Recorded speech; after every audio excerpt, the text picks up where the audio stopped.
Public Domain. CHAPTER XXIII. A Modern Miracle. Monte Cristo, whose power and influence seemed to be absolutely boundless, presented himself on the following morning at the insane asylum where the Viscount Massetti was under treatment, armed with a permit from the Papal Secretary of State, Cardinal Monti, for the Hebrew physician, Dr. Israel Absalom, to assume charge of the case of the noble patient. The director of the institution shrugged his shoulders when this permit was exhibited to him by M.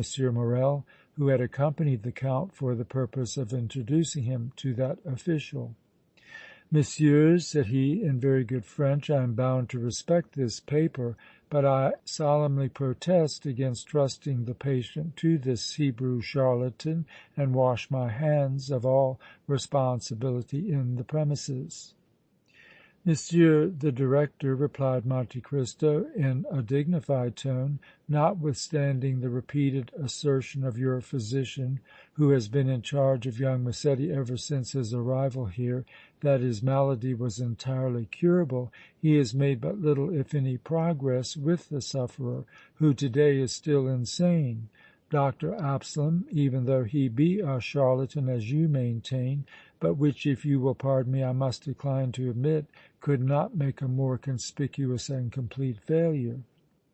"Monsieur the Count," said the director, coldly, evidently not relishing Monte Cristo's bluntness, "all that the most advanced science can do has been done. Insanity is a disease slow and difficult of cure. Time is required to produce results, and it will be fully a year before the Viscount can, even under the most favorable circumstances, be thoroughly restored." "Your experience entitles your opinion to respect," returned the Count with equal coldness, "but still I cannot accept that opinion as final." "As you please," said the official, haughtily. "After your Jewish physician, if he really be such, has vainly administered his nostrums and ineffectually mumbled his incantations, you will be glad enough to have the regular practitioner of the asylum resume the functions of which you now see fit so summarily to deprive him." "Perhaps," answered the Count, smiling. "It is part of my creed never to despise science in whatever form it may come." The director bowed with satirical politeness. At noon precisely Dr. Absalom arrived. He had discarded his gaudy and fantastic attire of the previous day and appeared in the ordinary street dress of a European. If he had seemed imposing to Maximilian at his house in the Ghetto, he looked still more imposing to him now, shorn as he was of all Oriental accessories and depending for effect upon the wondrous intellectual aspect of his countenance alone. The only article of luxury he had about him was a massive gold-headed cane on which his years caused him to lean heavily. Monte Cristo and M. Morrel received him with the utmost courtesy and deference, but the director hardly noticed him and with difficulty concealed his disgust. The Hebrew sage, however, was used to the uncivil manner in which the Italians treated the people of his nation and showed not the faintest sign of displeasure, though the Count and Maximilian could scarcely restrain themselves from resenting the official's insulting behavior. Without delay Dr. Absalom was conducted to young Massetti's chamber by the physician who up to that time had attended the patient. He was an elderly man, but though an Italian, showed marked respect for the aged, noble-looking Hebrew. Monte Cristo and M. Morrel accompanied the two savants, the former confident in Dr. Absalom's power to perform his promise, the latter hoping for his success, yet doubtful of it. As the party entered the apartment of the maniac, the Italian physician said to his Jewish confrère, "Dr. Absalom, I would very much like to witness your mode of treatment. Will you kindly permit me to remain in the room?" "Certainly," replied the Hebrew. "I have nothing whatever to conceal. But," he added with twinkling eyes, "I warn you in advance that you will be no wiser after you have witnessed my operations and their result than you are at present." The Viscount was sitting in a large arm chair, his face buried in his hands. At the entrance of the four men he murmured, without looking up: "Why has the beautiful vision left me? Why does the divine Juno deny me the light of her presence?" Dr. Absalom glanced inquiringly at his companions. "He means Valentine, my wife," explained Maximilian. "She resorted to a pardonable little artifice to lure him hither." "Let her be sent for at once," said the Hebrew. "I shall have need of her." "But," objected Monte Cristo, "Mme. Morrel is taking charge of my daughter, this poor young man's betrothed, who is terribly cast down by her lover's fearful misfortune and cannot be left alone." "His betrothed!" exclaimed Dr. Absalom. "Better and better! Let her also be brought. I shall have need of her, too." "You shall be obeyed, doctor," said Monte Cristo, and M. Morrel was at once dispatched to the Hôtel de France with instructions to return immediately with his wife and Zuleika.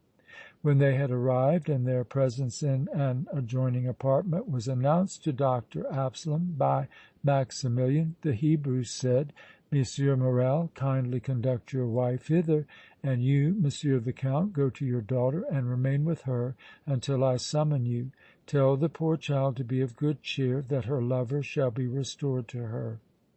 Monte Cristo quitted the chamber, followed by Maximilian, who instantly came back with Valentine. "Madame Morrel," said the Jewish physician, "go to the patient and take his hand." Valentine did as directed. At her touch the Viscount started up, exclaiming in tones of the utmost delight: "Divine Juno, pardon me! I have wronged you! I thought you had deserted me, but I was in error, for you are here!" He fixed his eyes upon her, gazing at her like one entranced, paying no heed whatever to the others in the apartment. Valentine glanced at Dr. Absalom, who slowly left his place, gliding stealthily to Massetti's side. Erecting himself to his full height, he extended his hands above Giovanni's head.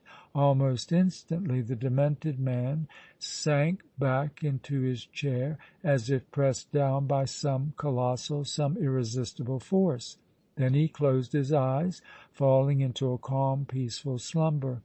Valentine, released from his clasp, stood looking on, lost in speechless wonder. Maximilian was also amazed at this prompt exhibition of the Hebrew's power, but the Italian physician, who had been intently watching, whispered in his ear: "The Jew is a mesmerist, that is all, at least all that has been developed so far." Meanwhile, Dr. Absalom continued to hold his hands above the patient's head, that drooped more and more until it finally sank upon his breast. For a moment longer the Hebrew maintained his position, then he withdrew his hands, taking a small vial from the pocket of his coat and uncorking it.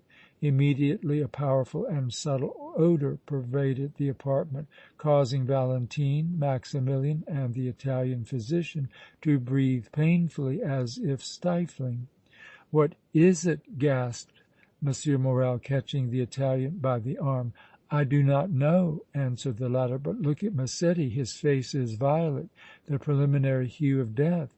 If the Jew kills the patient, nothing can save him from the fury of the Roman populace." The subtle odor increased in intensity, and the Viscount's face changed from violet to an ashen paleness. "He is dead!" cried the Italian. "Dr. Absalom, you are a murderer!" The Hebrew waved his hand commandingly and with a look of the utmost dignity and sternness said: "Be silent and wait." He corked the vial, replaced it in his pocket and opened a window. The fresh air flooded the place and gradually the oppressive odor vanished. The patient was yet of a ghastly pallor. Dr. Absalom felt his pulse, counting the beats by his watch. A smile of satisfaction overspread his intellectual countenance. "The remedy has done its work," he said. "Now for the second and vital application." Whatever may happen," he added, impressively turning to the Italian physician, "I charge you on your life not to interfere or interrupt me." Producing another vial larger than the first, he held it aloft and shook it, examining its contents with the closest scrutiny. The deeply interested and somewhat awed observer saw a bright green fluid flash in the sunlight. Satisfied with his examination, the Hebrew uncorked the vial, then opening the patient's mouth, he poured the emerald liquid gradually down his throat, drop by drop. For some seconds after this no change in Massetti was perceptible. He still sat sleeping in his chair with his head bowed, and the ghastly hue of his visage remained unaltered. Dr. Absalom had again drawn his watch from his fob, dividing his attention between noting the flight of time and intently observing the patient. So profound was the silence in the room that the regular tick of the watch was distinctly audible in all parts of it. Suddenly Giovanni began to quiver. A violent convulsion followed, shaking him from head to foot and fearfully contorting his face, his hands curling up like a strip of paper that had been scraped with a knife. His condition was frightful to behold. Maximilian and the Italian looked on anxiously, holding their breath. Valentine, unable to bear the sight, turned away, emotion and terror contending within her for the mastery. The Hebrew, however, was all nerve and confidence. When a quarter of an hour had elapsed, he put up his watch. Massetti's convulsion had passed away. His hands had uncurled, and his unearthly pallor had been succeeded by a faint flush. He reclined in his chair as if wrapped in a healthful slumber. Presently his lips parted. "Zuleika!" he murmured. "Oh, my beloved!" Dr. Absalom glanced at the Italian physician significantly, triumphantly. "The patient is dreaming," he said, "and it is a good sign. He is dreaming of his betrothed, whom in his insanity he had entirely forgotten. Another good sign. My treatment is working. I shall succeed." Turning to Maximilian, he added, "Aid me to place the Viscount upon his bed, if you please." M. Morrel complied with alacrity, and Massetti was immediately extended on his couch in a comfortable position. Dr. Absalom again felt his pulse, counting it, as before, by his watch. Then he said: "The patient may now awake at any time, but it is probable that 15 minutes will first elapse. Let the Count and his daughter be summoned." Maximilian opened the door and beckoned without. Monte Cristo and Zuleika entered. "My child," said the Hebrew, taking the latter by the hand and leading her to her lover's bedside, "look upon your betrothed. He is sleeping peacefully and dreaming of you. A while ago he uttered your name. Courage, daughter, courage! The worst is over. The clouds are sweeping from the young man's mind to leave it clear and perfect. Remain here where I place you. It is important that upon awaking the patient's eye shall rest on you." Zuleika, astounded, bewildered, gazed at her lover and with difficulty resisted the impulse to cast herself upon his neck. Monte Cristo, Maximilian, Valentine and the Italian physician grouped themselves a short distance away, waiting and watching. Their eagerness and anxiety were intense. 5 minutes, 10 minutes passed, then 15. As Dr. Absalom's watch told the quarter of an hour, the Viscount all at once opened his eyes. They rested on Zuleika. The anxious interest of the spectators was now at the highest pitch. The Count, M. Morrel, Valentine and the Italian leaned forward breathlessly. Giovanni put his hand to his brow, uttered a low sigh and then sat up, gazing at Monte Cristo's daughter in bewilderment. At last he spoke. "Zuleika, darling Zuleika!" he said faintly but very tenderly, at the same time extending his arms towards her. The girl glanced at Dr. Absalom. He pointed to Giovanni and smiled. She instantly comprehended his permission and threw herself into her lover's embrace. "Giovanni, dear Giovanni," she murmured, "you are yourself again, are you not?" "Myself, Zuleika? Have I ever been otherwise?" "You have been very ill, Giovanni." "Ah! Yes, that is the reason I am here." Glancing around him, he added, "There is your father, too, but who are those strangers with him?" The physicians and two of our most devoted friends, Monsieur Morrel and his wife." The Viscount sank back upon the couch and took Zuleika's hand in his, clasping it warmly. "I feel faint and feeble," he said. "Oh, so very faint and feeble, but a terrible crushing weight seems to have been removed from my brain." He spoke rationally. Dr. Absalom had worked a modern miracle. The young man's reason was fully restored. The Count and Maximilian exchanged glances of delight. Valentine's eyes were wet with tears of joy. As for Zuleika, her cup of happiness was full. Dr. Absalom smiled placidly. The Italian physician advanced and took him by the hand. "I congratulate you," said he, cordially. "Your skill is simply amazing."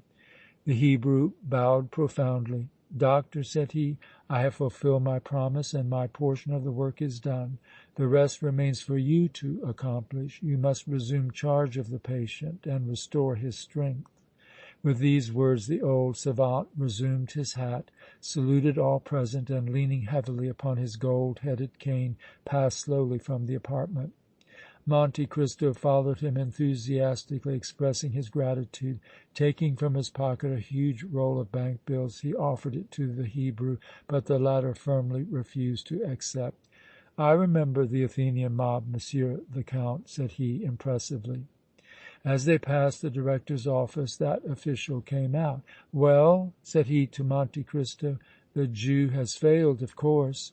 "He has succeeded," replied the Count, with a smile of triumph. "You do not mean to tell me that the patient is restored to reason?" exclaimed the director. "That is exactly what I do mean to tell you," retorted Monte Cristo, sharply.